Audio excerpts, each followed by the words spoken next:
ආයිබෝවන් අද අපි ඇවිල්ලා ඉන්නේ බූන්දල ප්‍රදේශයට.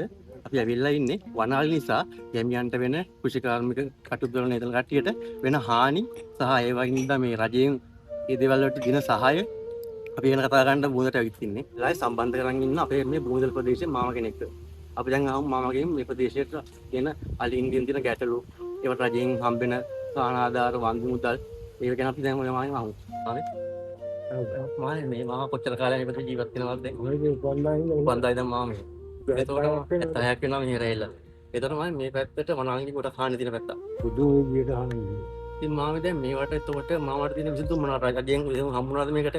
අපිට ඉතින් විසඳුමක් ඇටියට දැන් තියෙන්නේ එහෙමයි. මේක වනජීවි කලාපයක්. වනජීවි කලාපයක් වුණාට දැන් ඒ වනජීවීන් නෙවෙයි කොටු කරලා තියෙන්නේ අපි. ඔව්.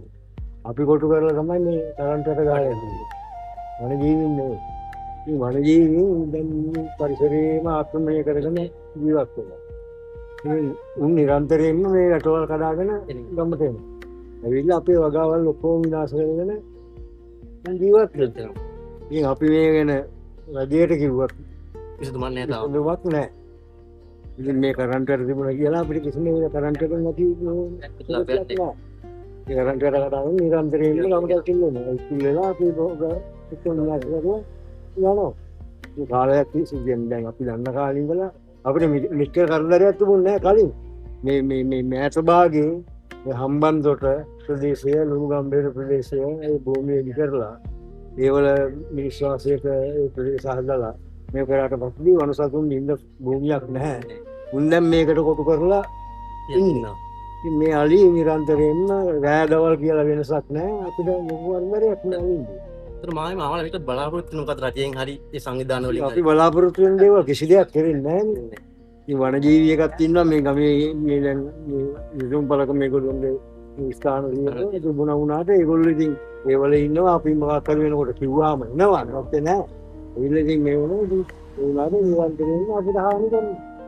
ඒනවා මේ අලිබැට කියන එක මාමලාට ලොකු ප්‍රයෝජනයක් තියනවා නැත්නම් ඒක නිකන් සාමාන්‍ය පොඩි රැක්මක් විතරයි තියෙන්නේ. ඔව්. ඒක සාමාන්‍යයෙන් අර අපිට හිතට පොඩි රැක්මක් තිබුණා වුණාට ඒක කඩාගෙන එනවා. නිරන්තරයෙන්ම එනවා. තමයි තව දෙයක් මේ පැත්තට මේ හම්බන්තොටින් අලි පළවා හිටියා. ඔව්. ඒකත් මේ මාමලට ඒකත් අපිට බලපෑවා. ඒකත් බලපෑවා. දැන් අපේ ප්‍රදේශයේ හිටපු අලි නෙවෙයි තවත් අලි ඇවිල්ලා මේ භූමියට වඩා දරා ගන්න බැරි අලි ප්‍රමාණයක් මේ භූමියේ නේද? ඉතින් මේ සතුන්ට කන්න කැලේ මොනවත් නැහැ. කටුවන්දර පතොක් කරේම තියෙන කැලේ. උන් ඇවිල්ලා ගමු වදන බෝන තමයි විනාශ කරගෙන ජීවත් වෙන්නේ. මේ වගාවල් විනාශ කරන කුඹුරු ඉවරයි. අවසන් වශයෙන් මම අහන්න තියෙන්නේ වනජීවී කාර්යාලය විසින් මමකට කරන සේවාව හොඳයිද මේ ඇත්ත වශයෙන්ම අපි අවශ්‍ය කරන්නේ නැහැ ඒගොල්ලන්ගේ සේවය. ඒගොල්ලන් අපේ සේවාව සපයනවා. ඒ වුණාට ඉතින් ඒගොල්ලෝ කියලා ඒගොල්ලන්ට කරන්න දෙයක් නැති තත්ත්වයකට පත් වෙලා තියෙන දැන් මේක. අලි නිරන්තරයෙන්ම අපේ කරදර කරන ඉතින් අලින්ගෙන් අපිට උත්සාහ